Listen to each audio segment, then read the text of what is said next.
Well, if you watched Dolly Parton's movie, which we did, Christmas of Many Colors, tonight you may have learned some things about her that you never knew before. Yeah, we learned some things about her during our 11 o'clock news last week from an old friend.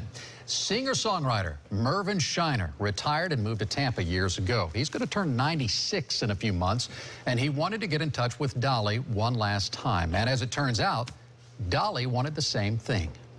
How are you? This is Merv Shiner. I know who you are. You wrote a song for me. I did. Mervin Shiner waited 50 years for this backstage reunion. Here comes Peter Cottontail, hopping down the bunny trail. His recording of Peter Cottontail made him a star in 1950. Look at all these records. Yeah. He appeared on the Grand Ole Opry and performed with the biggest names in country music.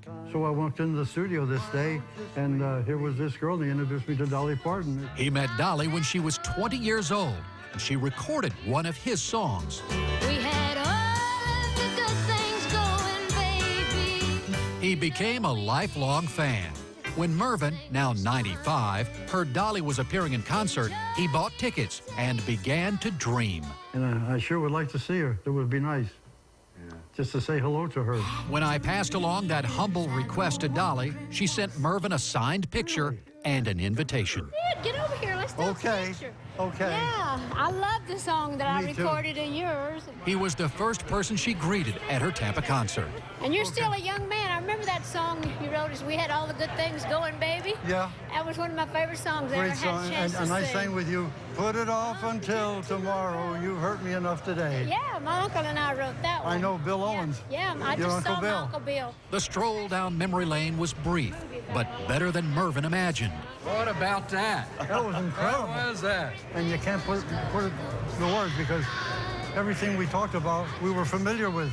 Two stars with shared memories who still have all the good things going. And so good to see you. I hope you enjoy my show. I do. Love you, darling. I Love have great you too. memories of you. Thank you. You're a wonderful songwriter. Thank- You've been a blessing to Thank this you, world. darling. Thank you. Thank you. Everything was fine. Love that last picture, too. Our thanks to Dolly Parton and her team for being so kind to Mervin.